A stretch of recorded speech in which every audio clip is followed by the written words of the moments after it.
Европа во 30-тите години на 20-тиот век.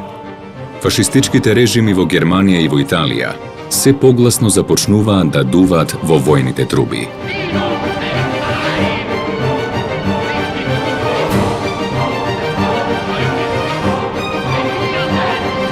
По анексијата на Австрија и пречусувањето на Чехословачка, војските на Третиот рајх ја напаѓаат Полска, со што започнува најкрвавиот воен судир во човековата историја. Втората светска војна.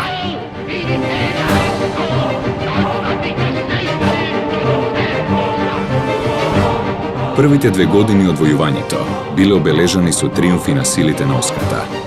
Една по една капитулирале европските држави – Норвешка, Данска, Холандија, Белгија, Франција.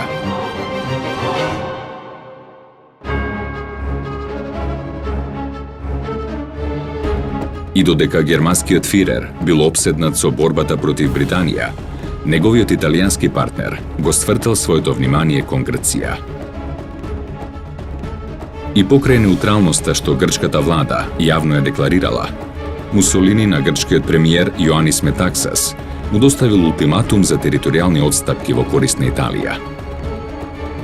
Грција ова го одбила и на 28 октомври 1940 година започнала грчко-италијанската војна.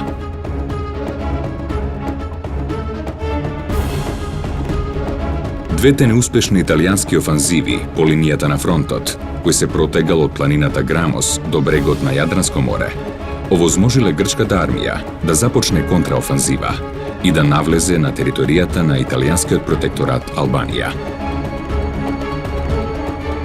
Војната неспособност на Италија на 25 март 1941 довела до грчка победа, но само за кратко време. На 6 април Хитлерова Германија му пришла на помош на својот италијански сојузник и започнал истовремен напад врз Југославија и врз Грција. За помалку од 1 месец била окупирана целата континентална Грција, а до крајот на мај и островот Крит.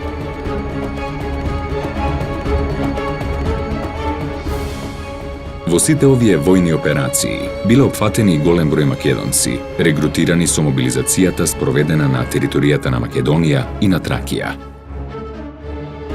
Од вкупно 300.000 војници на грчката армија, околу 80.000 биле од егејскиот дел на Македонија, а меѓу нив и 20.000 македонци, кои како војници на 9-та и 10-та дивизија учествувале во битките кај Морава, Иван Планина, Подградец и Клисура.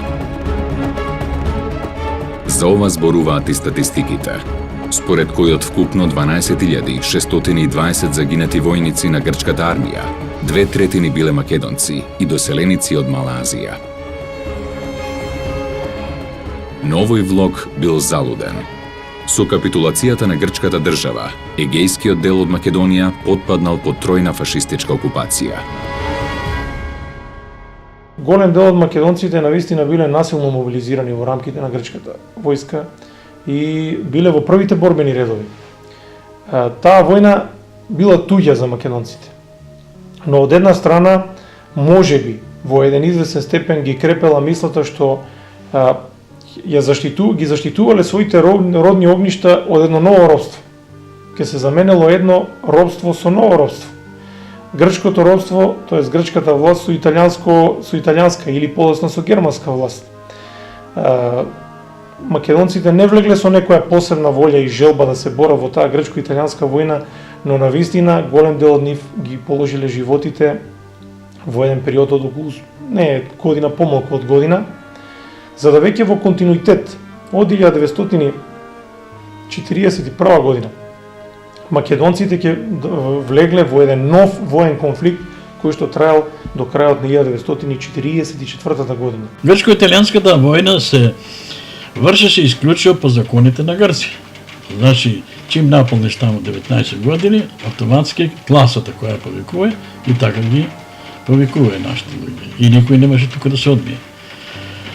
Тие, значи, исклучиво беа на фронтот од оно што после читав, дека целата дивизија беше наклонета да ја примат македонците на прва линија И ги пофалија, дури и овие самите офицери грчки ги фалија дека се тие храбри луѓе дека се седат таа работа. Тоа беше практички есента, негде до цела зима. Тука изгинале многу народ. За тоа дека, тоа му векеле дека ако се ослободат од италијаните и албанците, сигурно ќе добиле некои своји права. Навистина имаше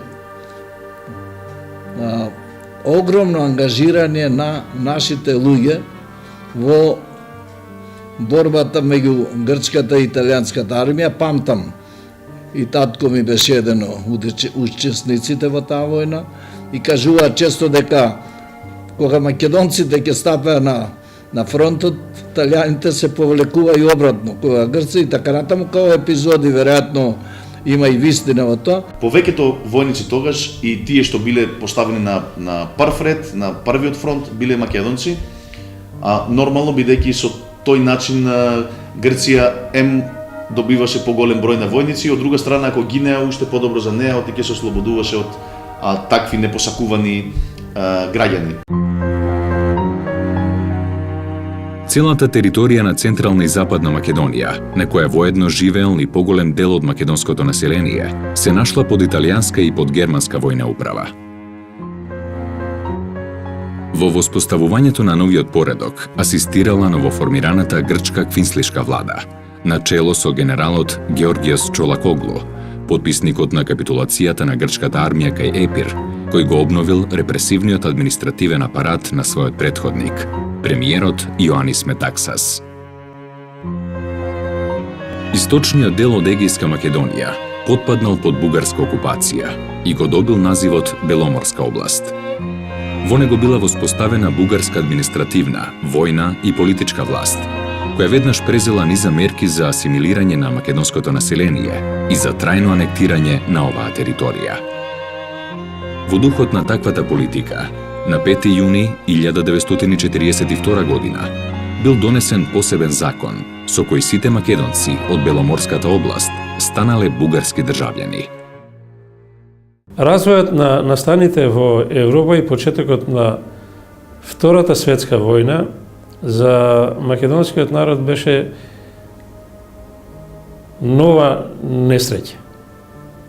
Не само несреќа како војна, него несреќа како услов во кој земјите кои што ја има, да кажеме, условно добиено Македонија, настојува низ мерки на колонизација, низ мерки на денационализација, низ мерки на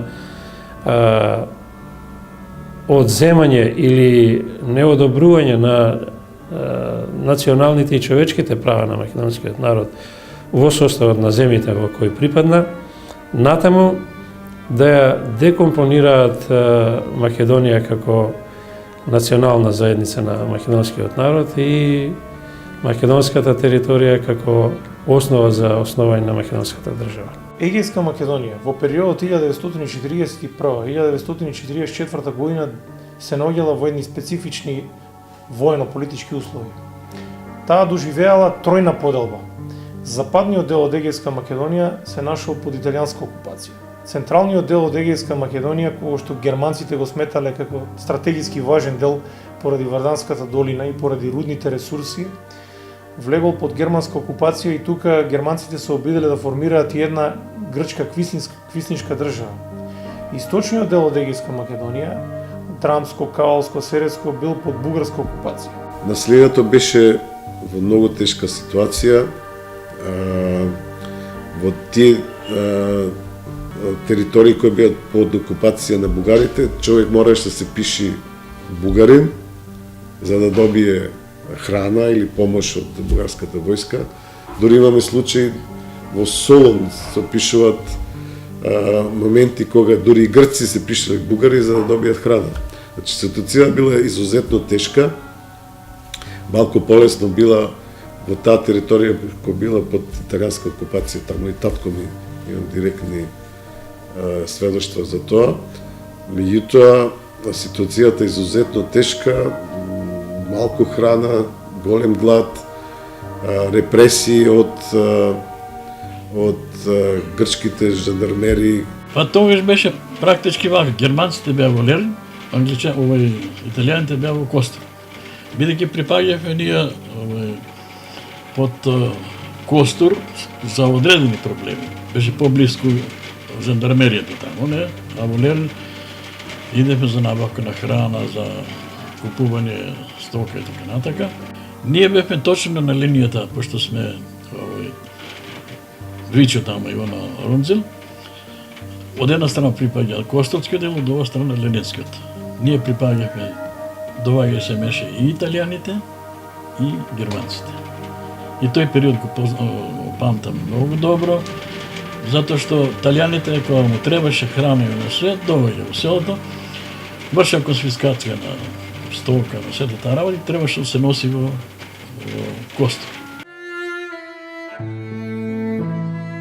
По тројната окупација, земјата се нашла во тешка економска состојба. Потребите на војните сили биле намирувани преку реквизиции и високи даноци земани од селаните, како и преку конфискација на стока и услуги од фабриките, рудниците, железницата и предпријатијата.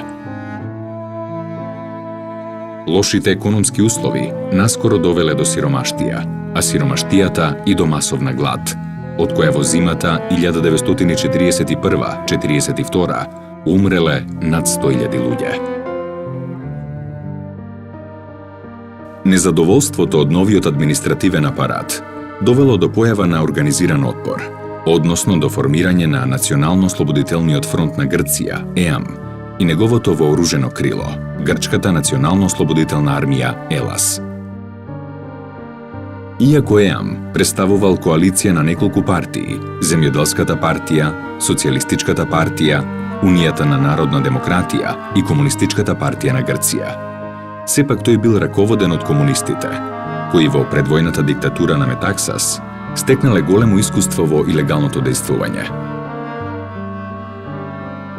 Со оглед на тоа што Комунистичката партија била единствената политичка сила во Грција што јавно го признавала македонскиот идентитет и национални права, низината антифашистичка активност привлекла и голем број македонци, пред се во редовите на ЕАМ, но и во другите организации формирани од страна на КПГ.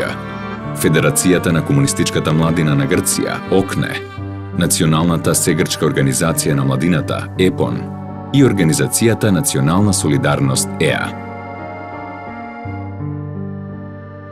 Во својата намера да создаде широк антифашистички фронт, во кој би влегле сите слоеви на населението, без оглед на нивната етничка, класна и политичка припадност, КПГ-ЕАМ во одредени моменти ќе се доведе во ситуација да соработува со своите политички соперници, што имале антифашистичка, но не и демократска ориентација. Вакви биле војните организации Национален републикански грчки сојуз, ЕДЕС, и Национално социјално слободување, ЕККА. Решавачка улога во односите на овие две политички спротивставени линии на отпорот имала Велика Британија, која, тргнувајќи од своите стратегиски интереси на Медитеранот, директно се вмешала во внатрешните работи во Грција.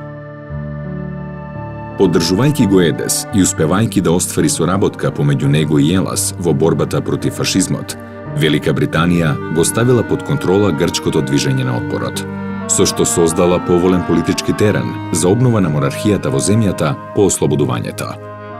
Политиката на Велика Британија, како што реков и претходно, е статус кво.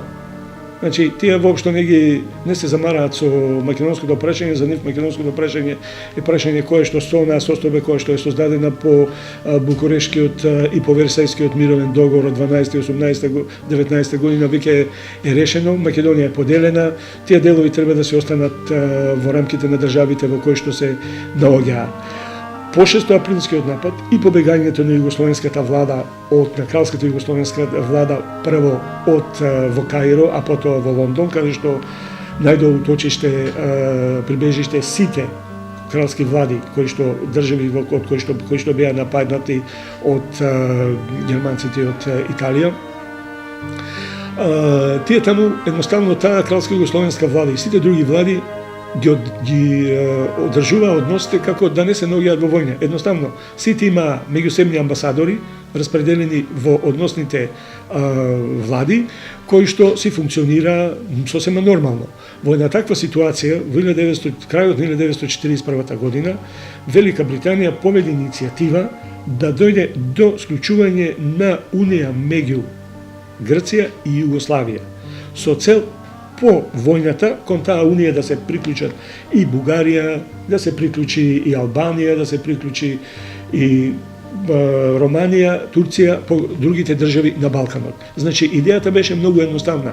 Во тие документи кои што се постојат, нема никакво споменување за Македонија, ниту како држава, ниту како единица која што би била дел од оно за што се разговарало. Меѓутоа, општиот печаток што го дава и капитанот Еванс, кој што престојувал на територијата во Егејска Македонија, значи во делот на Македонија во рамките на Грција во еден период од една година, во своите извештаи, а бил брифиран дека ќе го спуштаат на територија каде што живеат само грци, во својот извештај кој го доставил до своите претпоставени во декември месец 1944 година, е еден извештај кој што ги шокирал пред се британските политичари, затоа што во тој извештај Еванс сосема отворено пишува каква е состојбата во тој дел на Македонија, дека грците се тие кои што се странци, дека таму живее македонско население и тоа население кое што е таму староседелско население, дека грците се чувствуваат како странци и дека народот тој патриотизам го носел со себе со генерации. Во подготовките за оружен отпор, КПГ започнала да ги обновува старите и да формира нови илегални групи. Во текот на 1941 година биле обновени партиските организации во сите македонски градови и биле формирани околиски комитети на КПГ во Костурско, Кожанско, Леринско, Солунско, Воденско, Кукушко, Катеринско, Драмско, Серско и Негрицко. Нивната прва задача била собирање и криење на оружјето останато по грчко-италијанската војна, чиј што фронт се протегал во егејскиот дел на Македонија.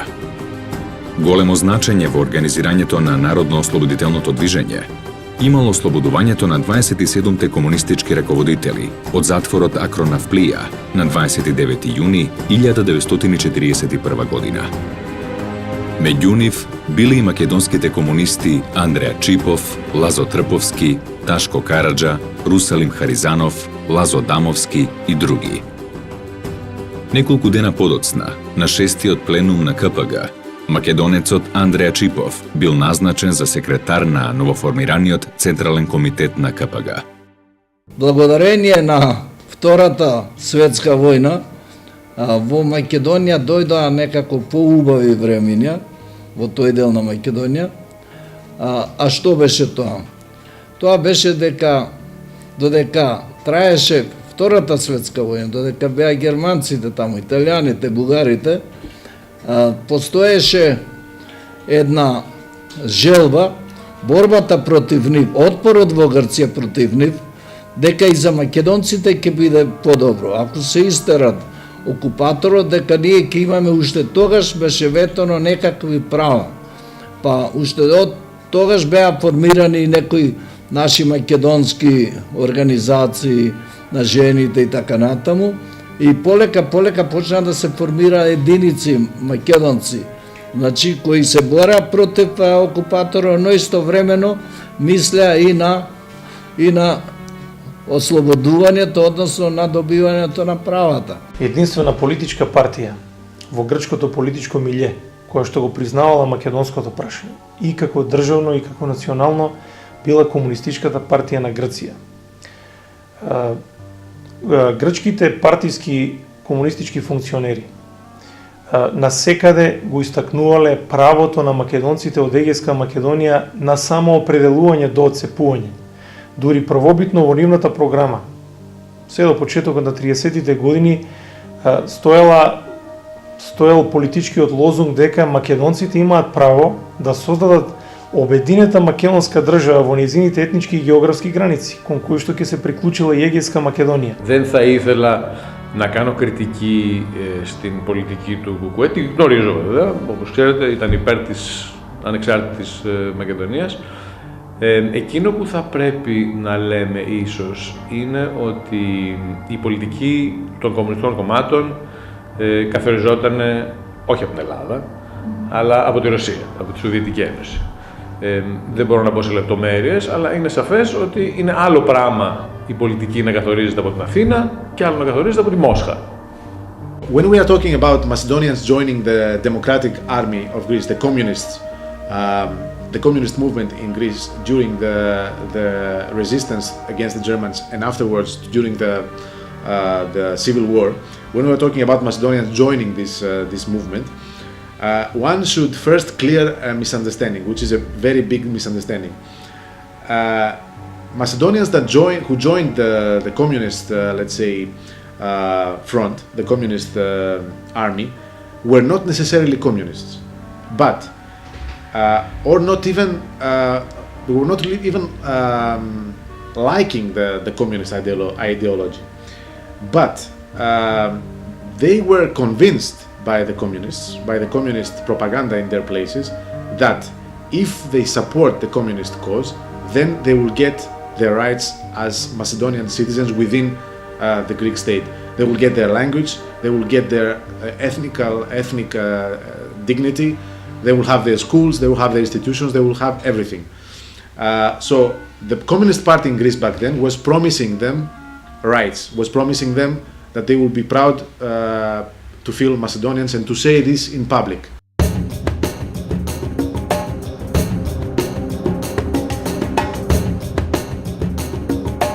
Во истиот овој период, поточно на 22 јуни, денот на германскиот напад врз Советскиот сојуз, Бирото на КПГ за Македонија и за Тракија донело решение за формирање на првите партизански групи. Така што веќе во септември 1941 година, бројот на партизаните и на илегалците во егејскиот дел на Македонија изнесувал околу 600 борци. Особено големо значење за реализирањето на оваа партиска задача имал инструкторот на Бирото Лазо Трповски.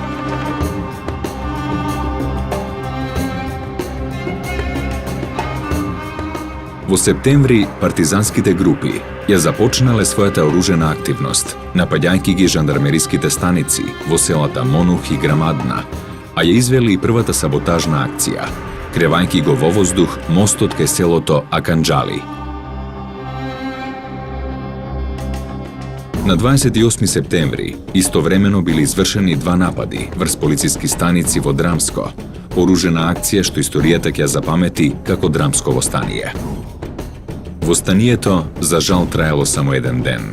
Утредента било задушено од страна на бугарските војни сили, кои веднаш презеле низа репресивни мерки врз населението од Драмско, Серско, Демирхисарско, Ксантиско и Кавала. Се смета дека само во градот Драма и околината биле малтретирани околу 3000 лица, мажи, жени и деца.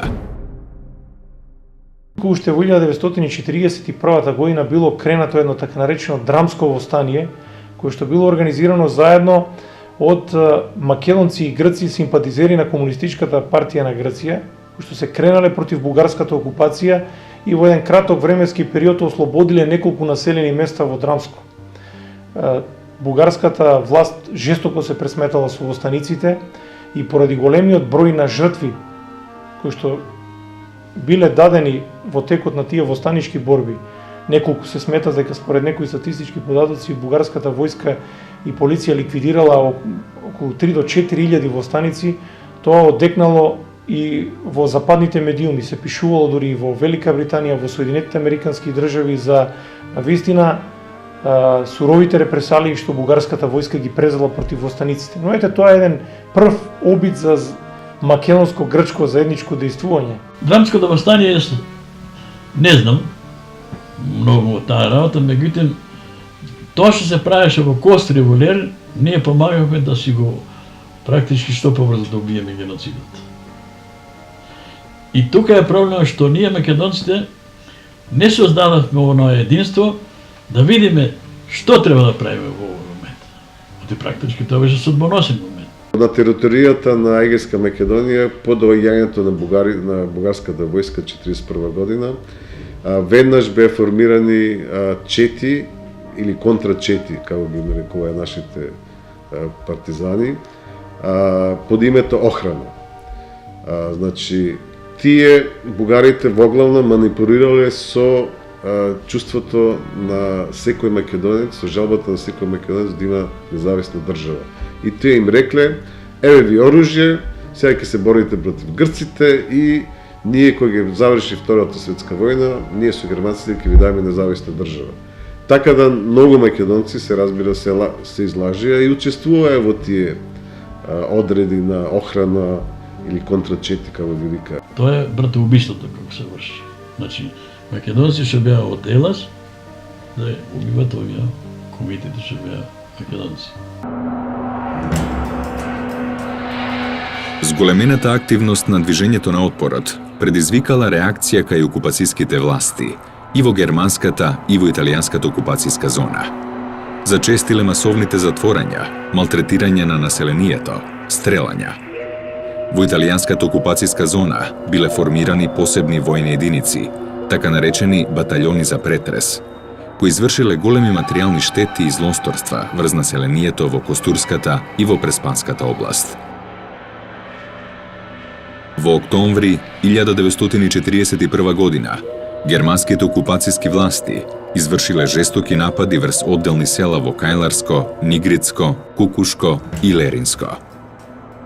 Вкупниот број на жртвите настрадани во овие акции бил 486 лица.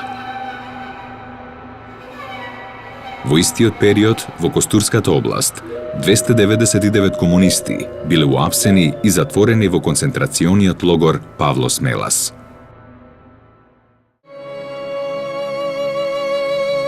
За да се заштити населението од понатамошна репресија, но и да се сочува се уште кревкото движење на отпорот, во зимата 1941-42 година настапило расформирање на постојните партизански групи и затишје на оружениот отпор. КПГ речиси целата таа година ќе ја помине во зацврстување и проширување на редовите на Елас. А во следната, 1943 година, оружениот отпор во Грција повторно пламнал и го достигнал својот полн интензитет. Заслугата за ова ја имал пред се 8-миот пленум на Централниот комитет на КПГ, на кој било потенцирано значењето на герилската војна за успешен развој на движењето на отпорот. По ова започнале да дејствуваат и првите помали партизански единици во Тесалија, Румелија, Западна Македонија и во Атина. Иако нивните оружени акции во почетокот биле со мали размери, сепак со нив тие станале популарни кај населението, што придонело за континуирано зголемување на бројот на борците на Елас. Една таква партизанска група во април 1942 година се појавила и во Костурско, начело со командантот Наум Пејов и комесарот Коста Трповски, а есента бил формиран и Кожовско-пајачкиот одред на Елас. До крајот на годината, единиците на Елас извршиле низ заоружени акции против германските сили. Истовремено, по иницијатива на македонските комунисти, предводени од Вангел Ајановски Оче, во Воден била формирана и македонската антифашистичка организација МАО, која постигнала големи успеси во борбата против бугарската пропаганда, презела низ акции против германските војни сили, учествувала во голем број антифашистички манифестации, а придонела и голем број млади луѓе да стапат во редовите на Елас. Но и покрај постигнатите резултати, во октомври 1943 година, МАО била расформирана врз основа на одлука на Окружниот комитет на КПГ за Воденско, со образложение дека ги демотивира и ги попречува локалните грчки комунисти да се вклучат во антифашистичката борба. Во Егејскиот дел на Македонија, поради конфигурацијата на теренот, особено во тој северозападен дел и северен дел, поради планинските масиви, имало добри услови за герилска партизанска војна. Токму на овој дел се создали голем број на партизански вооружени единици, како што реков, и со самостоен воен кадар, со самостоен команден кадар. Тука треба да ги споменеме секако Лазо Трповски, понатаму во текот на војната Илија Димовски Гоце, Трифун Хаджијанов и некои други воено-политички раководители кои што се нашле на чело на таа борба на македонците во Егејскиот дел на Македонија. До 43-44 година таа борба на македонците била заедничка со грчките комунисти, бидејќи непријателот бил еден заеднички, окупаторите на грчката држава. Но Комунистичката партија на Грција и особено нејзиниот генерален секретар Никос Захаријадис вешто манипулирал со македонското прашање. На македонските воено-политички раководители им било ветено дека по завршувањето на војната ќе им биде дозволено право на самоопределување, дури и отцепување на македонците од Егејска Македонија. Самите да решат за тоа каква судбина ќе има Егејска Македонија. Дали ќе остане во рамките на грчката држава и дали ќе се присоедини кон тогашна Народна република Македонија, односно дали ќе се оди кон интегрално решавање на македонското прашање. Затоа слободно може да се констатира дека масовен бил одзивот на македонци во рамките на овие партизански воени единици. И таа бројка во тој северно-северозападен дел се броела на неколку илјади борци. Со победите на западните сојузници во Северна Африка и на Црвената армија во Сталинградската битка, започнал пресвртот на настаните во Втората светска војна. Ехото на овие антифашистички успеси ке се почувствува и во Егејскиот дел на Македонија, каде што оружените сили на ЕЛАС, чиј број кон крајот на 1942 година достигнал 6000 борци, започнале да изведуваат организирани напади во Кожанската, Костурската и Леринската област.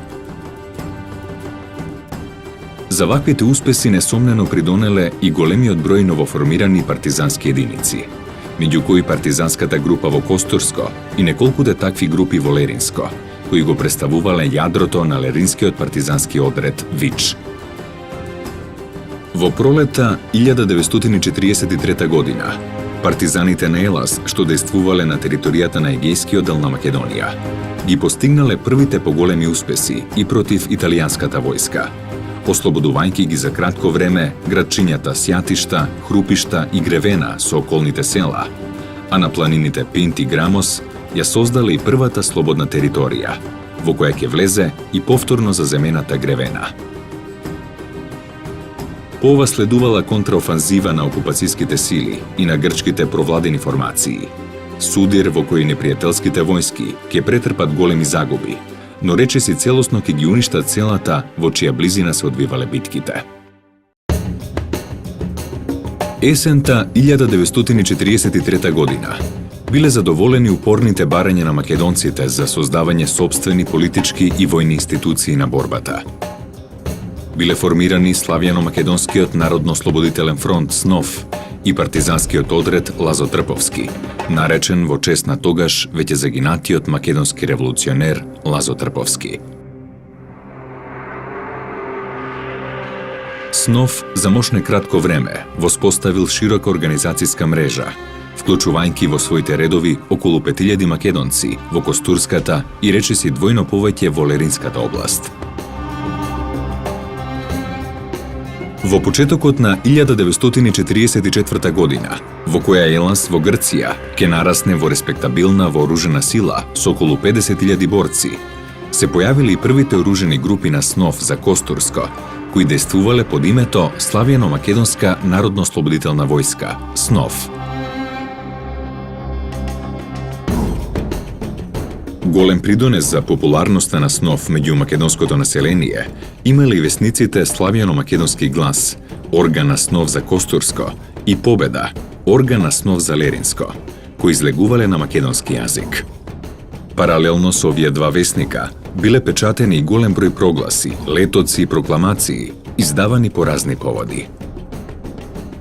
Во своето краткотрено 6-месечно постоење, организацијата СНОФ постигнала значајни резултати. освен што придонела за затврстување на националното чувство кај македонското население, СНОВ во февруари 1944 година официјално побарало од раководството на 28-миот полк на Елас да дозволи македонските борци да се закитат со црвени петокраки на капите, ознака што ќе ги разликува од нивните грчки соборци. Истовремено СНОВ постигнал големи успеси во борбата против германските окупацијски сили и особено против пробугарското контрачетничко движење. Водел голема грижа за подобрување на условите за живот на населението, а развил и значајна културно-просветна дејност.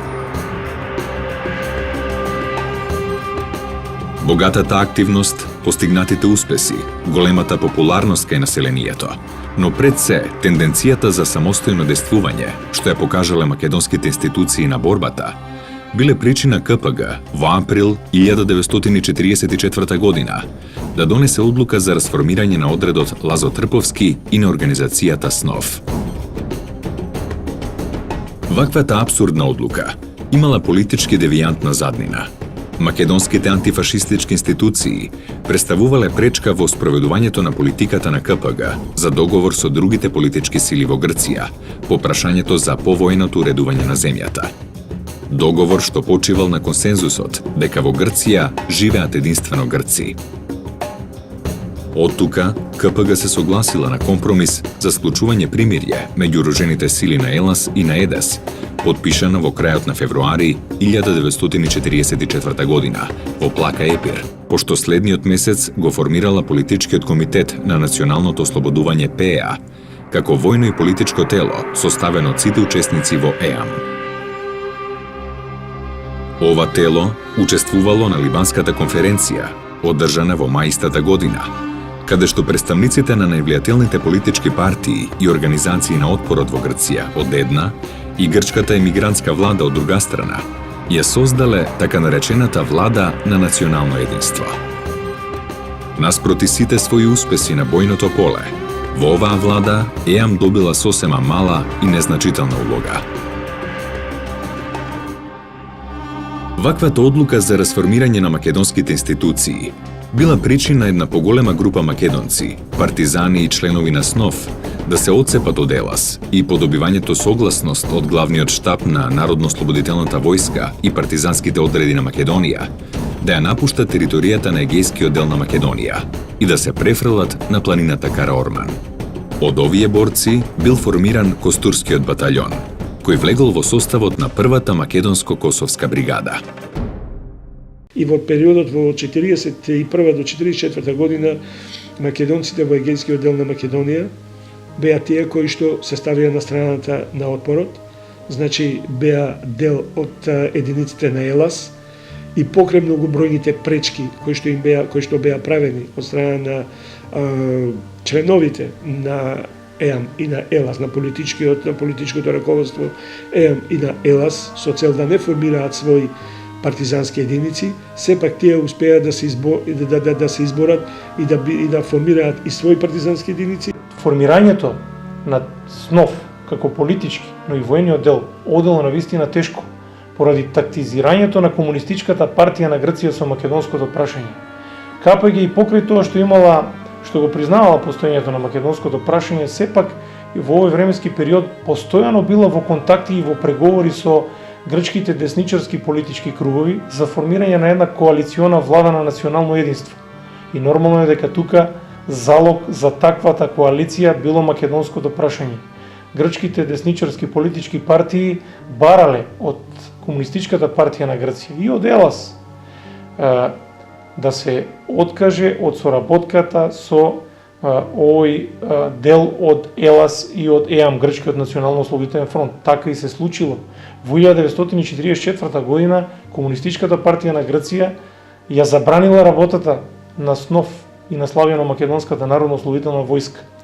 Дури конфликтот што избил помеѓу Македонското национално-ослободително движење и Комунистичката партија на Грција се заканувало да предизвика вооружен судир помеѓу нив. До вчерашните сојузници сега се наоѓале во позиција да започнат војна еден на друг.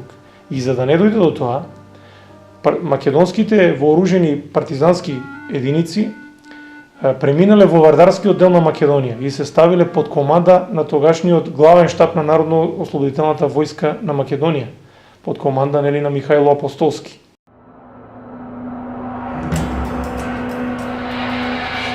Слабењето на позициите на ЕАМ по подпишувањето на Либанскиот договор се одвивало во услови на засилена активност на германските војни сили против единиците на ЕЛАС, координирана со истовремено дејствување на бугарската војска и оружените групи на грчките националистички организации. За време на војните операции, овие сили жестоко и сурово се пресметували со невиното цивилно население, при што настрадале и голем број македонски села во Воденско, Мегленско, Берско, Кукушко, Нигрицко, Енидже-Вардарско, Леринско, Костурско и Кајларско. Особено жестока била пресметката на германската војска со населението во градчето Катраница, Кајларско, во април 1944 година, кога градот бил ограбен и разурнат, а повеќе од 300 негови жители биле свирепо убиени.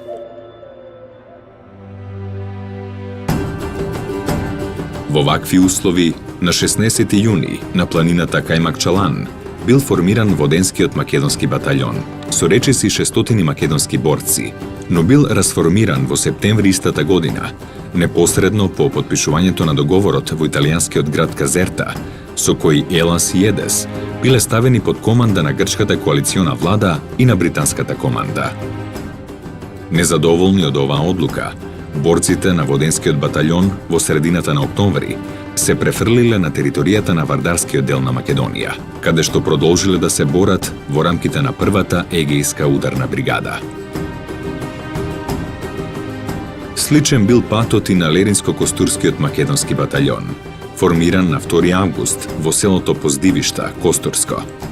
Овој батаљон, кој во чест на Гоце Делчев го добил името Гоце, постигнал големи успеси во понатамошното мобилизирање на македонците во редовите на ЕЛАС. Бројот на неговите борци од 400 во почетокот на октомври се зголемил на 1500. По донесувањето на решението за негово расформирање под оружена закана од другите единици на ЕЛАС, Леринско-Костурскиот батаљон на 12 октомври преминал на територијата на Вардарскиот дел на Македонија и на 22 истиот месец бил реорганизиран во Леринско-Костурска македонска бригада, составена од 2 батаљони. Леринско-Костурската бригада исто така била вклучена во првата егејска ударна бригада, а по незиното расформирање во април следната година, незините борци биле вклучени во редовниот состав на Народно-ослободителната војска на Македонија.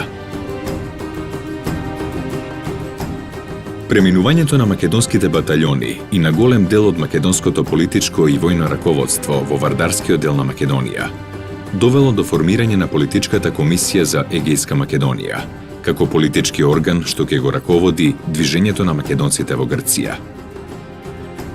Работата на овој орган се одвивала до пролета 1945 година, кога била формирана Организацијата Народно-ослободителен фронт, која ќе продолжи да го раководи национално-ослободителното движење на македонскиот народ во Егејскиот дел на Македонија во годините на граѓанската војна во Грција. Во октомври 1944 година германската војска ја напуштила Грција, со тоа и Егејскиот дел на Македонија. Се создал еден вакуум простор од неколку месеци, од октомври до декември 1944 година, кога на територијата на Егејска Македонија постоеле само герилски вооружени формации и грчките националистички формации кои што одржувале порано контакти и со германската војска, но и со западните сојузници од антихитлеровската коалиција. Англиските власти тогаш побара од грчката влада некои работи што им одговара на нив и им се заканија дека ако не ги оствари грчката влада, може да изгубат Македонија. Значи, делот што денес го има Грција.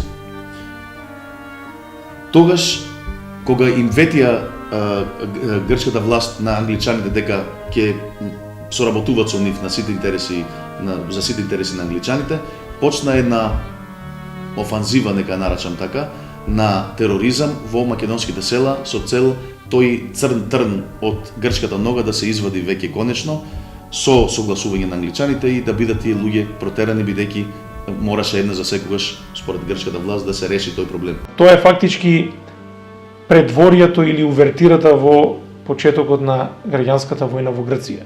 Зошто велам дека и 1945 година Егејска Македонија е во војна? Да, де факто е во војна затоа што разни грчки паравојни формации и англиска војска крстарале низ македонските села во Егејска Македонија и ги прогонувале сите тие македонци кои што до 1944 година се бореле на страна на тоа антифашистичко движење. Многу интересно треба да се спомни дека грчката десница во Втората светска војна учествуваше преку форма на, како тие ги нарекуваат, безбедности баталјони, формирани од германците.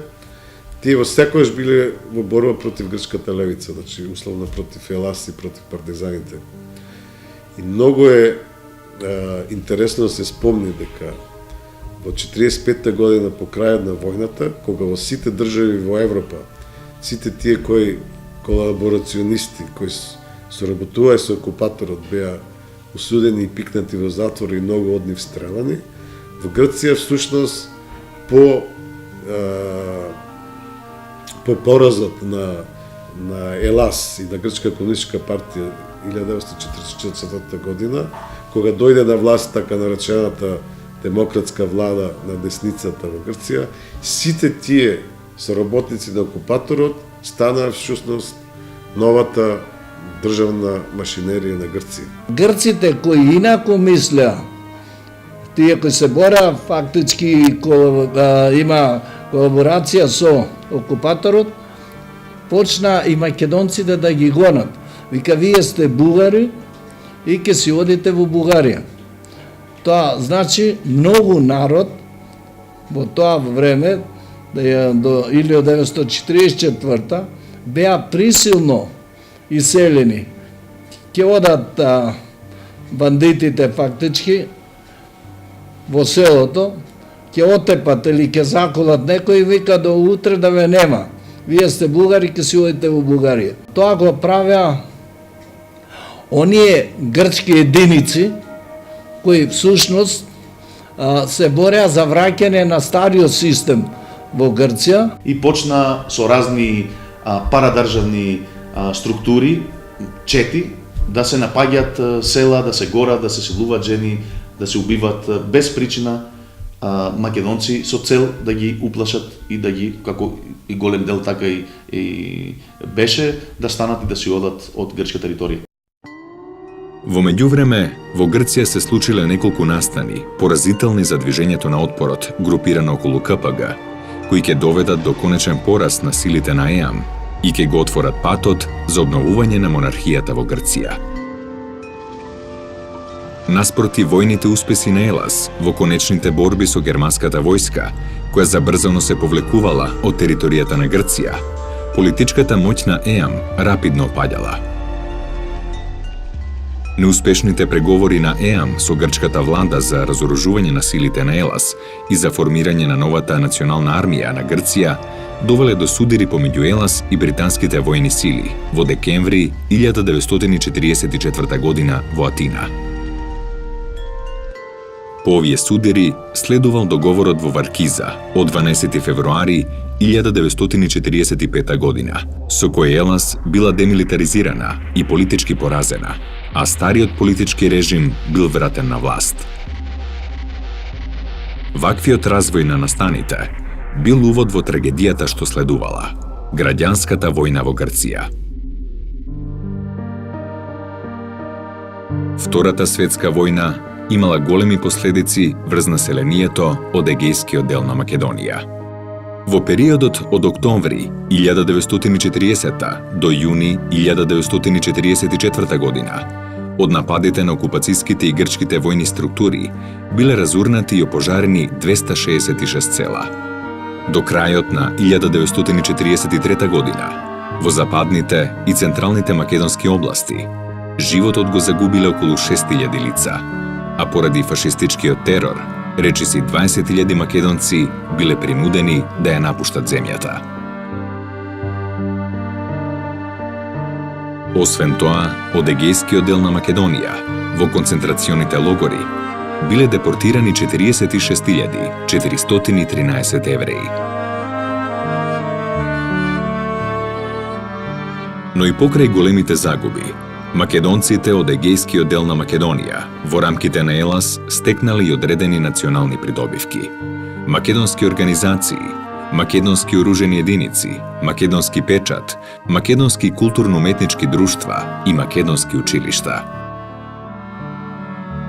Овие македонски институции всушност представувале патоказ за македонскиот народ во престојното искушение – граѓанската војна во Грција.